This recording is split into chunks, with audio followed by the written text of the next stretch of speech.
What is going on, Ravens flock? Welcome back to the Flock Files. I'm your host, Corey, the home of Ravens news, breakdowns, and bold opinions. If you're just tired of the boring Ravens takes and you want real, first-hand fan opinions, then you're in the right place. Let's get into it. Welcome back to the channel, Ravens fans. Today we have the latest and greatest news of the week. Roster needs, new hires, and what this all means heading into 2026. Jesse Minter being named Ravens head coach. This is the biggest headline of the week. The Baltimore Ravens have officially named Jesse Minter as their new head coach. Minter is age 42. He replaces longtime head coach John Harbaugh after an 18-year tenure. This marks just the fourth head coach in franchise history. And once again, Eric DaCosta is hoping that he hit on the next coach that's going to be here for a decade or two. Harbaugh, of course, has already landed with the New York Giants after Baltimore's uneven 8-9 season. At the introductory press conference earlier today, Minter said that he does plan on calling the defense for the Ravens, which was expected. He says that he thinks that's a strength of his. Quote, "I know I'm in charge of all of that." That goes back to us stating that the defensive coordinator position doesn't really matter. Going forward, it's going to be someone that works well with him, that he can trust, and that sees eye to eye with him, and is someone that can motivate the players. But as far as the actual play calling during game time, he's going to be responsible for all of that, which I love. I think he's going to get the most out of a lot of the young players that we have and incoming players. Calling the defensive plays himself is a bold move for a first-time head coach. That definitely shows Baltimore Ravens fan base that he has a lot of confidence. But it also means offense and special team hires are critical pieces still to be finalized. Minter continues to fill out his staff quickly. The Ravens are adding experienced NFL names worth watching. The Ravens have reportedly hired veteran offensive line coach Dwayne Ledford, most recently with the Falcons as offensive line coach, run game coordinator. He had that line blocking for Bijan Robinson, and although Bijan Robinson is, 1 in a million, we also have a 1 in a million running back still in Derrick Henry. And Bijan had an amazing year last year, so I'm excited to see what the offensive line looks like next year with a new coach behind their achievements. Per Jeff Zebriak, Ledford joining Ravens staff with Sean Flaherty, pairing experience with friendship goes a long way. During the press conference today, Minter said that the coaches that he has been looking for and will continue to look for know how to have good relationships as well as being very smart with the X's and O's. And again, I've stated in just about every video I've made so far that I think relationships between players and coaches is so underrated and such a big part. So knowing that, the coaching staff knows each other and their communication should be well, because not only as workers and coaches together, but also as friends, hopefully that enlightens the entire team and the group of players, and everyone just becomes one big group that wants to have each other's back.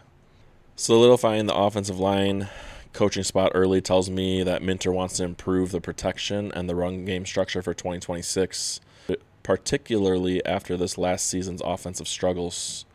There has to be some movement in that offensive line. I would love to see Falele gone, and if he's not gone, definitely a second or third option. I think the draft is really deep in the line, both offensive and defensive, as I've said before. And I expect a lot of movement later in the draft, in the third, fourth, fifth, sixth round to really bluster those holes, and hopefully we can find a gem that, can help this offensive line. Off-season priorities, we go down to the trenches for the most part. Getting an offensive line that can protect Lamar Jackson better and run the ball more effectively, as well as defensive line to help stop the run even more, and we really need edge rushers. I think with Minter in town, Mike Green is going to see more of an improvement and a higher load this year, but I still think we need another it guy, another superstar that's really going to go opposite of him, whether that's someone that's proven in free agency or in the draft. Again, I think the draft has so many gems that we can get all throughout the first 3 rounds at that edge position, outside linebacker position. But with all that being said, I do think that wide receiver is another big area of help that we need. even with the coaching side shaping up, the roster itself still has some clear questions, especially at wide receiver. Many analysts say that the Ravens cannot afford to overlook the wide receiver help this offseason, and I completely agree. We have Zay Flowers, who has been very productive, but depth beyond him remains a concern, and players like Rashad Bateman had a down 2025 season. There was a situation earlier this week that Rashad Bateman's Instagram supposedly got hacked, where they were coming out saying stuff about the team and about Bateman's feelings towards the team. And then later, after he came out and said that his account was hacked, he went back and agreed with most of what was said, actually. So I know there's some frustrations there. I'm actually a huge Bateman fan. I loved him coming out of college. His college shape was absolutely insane. I stand behind that the Ravens just have always had a hard time of developing receivers. But if he doesn't want to play here, then I think he's a great trade option, for a premier edge rusher or maybe bringing in another wide receiver. I would love for the Ravens to bring back DeAndre Hopkins. I know he's aging, but I really do think he could have been used a lot more last year. He showed on many different occasions that he still has the hands. His speed might not be there, but in an area like the red zone where there's not much room to run anyways, where you don't need a whole bunch of speed, you just need a guy that can go up and get it. I still think he's very useful in those situations, and we didn't use him enough. So I would love to see him back as a veteran presence, but he's not a be-all, fix-all type of guy. So we definitely need to draft a wide receiver, preferably earlier than later. Like I said, I think those trench guys we can get into the second, third, and fourth round. I'm not saying we have to take a wide receiver in the first round, but if we were to take one, if Tyson were to fall to us in the first round and the Ravens pass on him,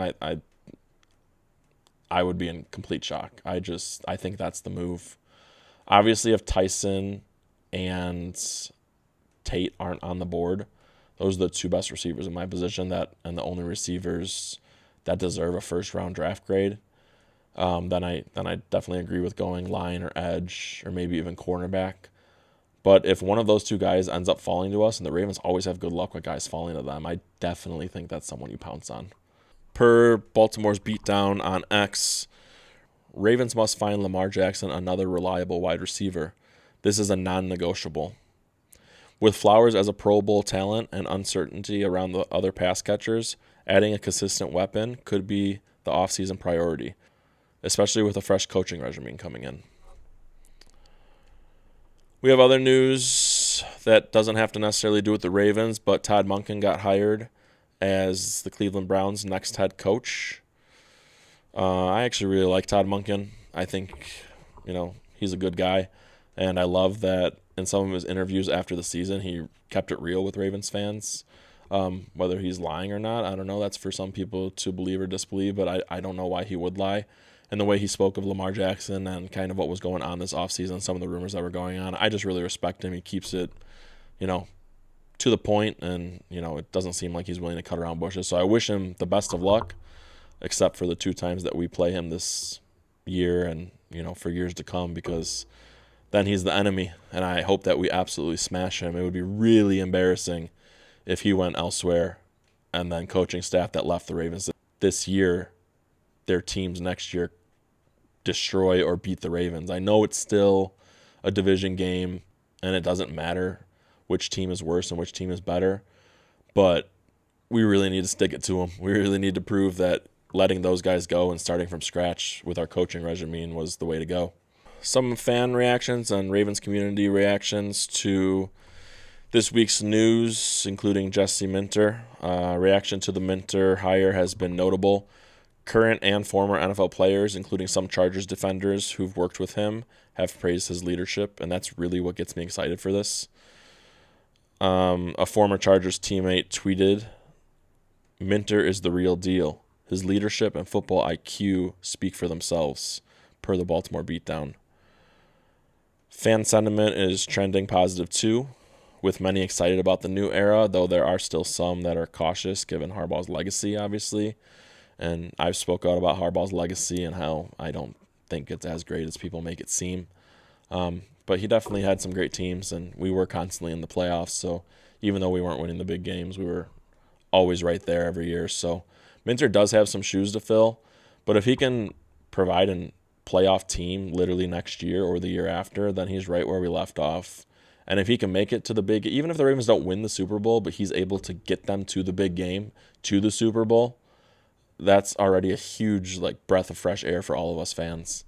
And I really think with the way he's talking and the way his brain seems to work, the coaching staff that he's bringing in so far, I do think that's a really strong possibility. The Ravens had a really bad year last year, but they still had a lot of talent. Don't forget, in the beginning of the season, they were Super Bowl favorites by Vegas. Vegas doesn't get very many things wrong. It was an off season for Baltimore. And I do think that depending on who we lose in the offseason, I do think we're going to be right there again next year. As long as Lamar can stay healthy and this coaching staff ramps up the offseason workouts and the offseason mindset, I think maybe Vegas was just a year early. I really do think this is a team that can still make a run next year. And I'm really excited to see, how it goes. I promised myself that after this past year, I wouldn't get my hopes up until the Ravens prove that they can win it all. But with all this hype coming from other people around the league about the coaching hires that the Ravens have made over this last week, I'm getting reamped up, and it's go time. I'm kind of sad that football's already over. I wish this new season was starting right around the corner. One last thing that I would like to add is the offensive coordinator search. Jesse Minter was asked in his interview today about any other coaching hires or people that may be close to being hired. And he said that they are working tirelessly on it, but he wasn't willing to give out any names or any specific details as to how far along they are with some of these other decisions. It does scare me a little bit that the offensive coordinator isn't resolved yet, being that names are flying off the board. And what seemed like we had a lot of options in the beginning of this hire period, the names have really dwindled down, and we have a lot less options now. Some of the guys that got scooped up I'm happy about, such as Joe Brady. I didn't really want him in Baltimore, but now seeing the names left on the board, even myself is getting a little scared. And it's also scary with all the rumors that have been talked about Lamar Jackson potentially leaving Baltimore in a trade. I know he was a part of this hire with Jesse Minter, but if he's unhappy and he doesn't see that the offense is going to make strides forward, then I think those rumors could end up being true come draft time. I don't know what he's feeling. Lamar's a really reserved guy. He doesn't speak out much, but if he's not going to get the guy that he wants, or a offensive-minded guy that's, next level, I feel like he might just want to go start over somewhere else instead of starting over here. The two biggest names left on the board, Cliff Kingsbury, who I wouldn't mind seeing in Baltimore as much as a lot of Ravens fans have negative things to say about him. It goes back to the reports that Lamar Jackson and some of the offensive players want him to call their plays. So that connection and want to play for him is already there. And then another one is Declan Doyle, who, all across X and some of my social media, I've been kind of a hater on him. I just think there's too much unknown there. From some of the things I read, he's really, really smart, like Ben Johnson. But he's worked under Sean Payton and Ben Johnson, who are awesome head coaches, and Ben Johnson was an awesome coordinator. But Ben Johnson is calling the plays in Chicago. Those aren't Doyle's schemes. So as much as he's learning, I feel like bringing him to Baltimore, you're taking a chance that he's learned, but we haven't seen his exact product. So you just never know. But, if he's anything like Ben Johnson or Sean Payton, then yeah, bring him in. Ben Johnson was an awesome offensive coordinator and continued to be an awesome head coach in year one. So, between Doyle and Cliff Kingsbury, those are really the only two names left on the board that I would consider. Again, I know I've been a hater for Doyle, but, I would accept him. The more and more I read about him, I would accept him in Baltimore.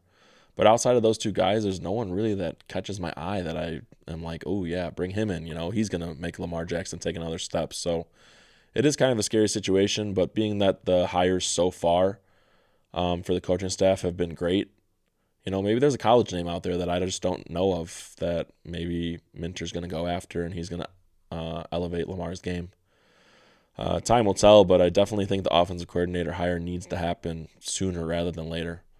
Hopefully we get news about that either this weekend or early next week. If you've enjoyed today's video, please hit the like, subscribe, and turn on your notifications for up-to-the-minute Ravens coverage. Please don't hesitate to drop your take in the comments. I love hearing from the flock, and as always, I'll catch you in the next one.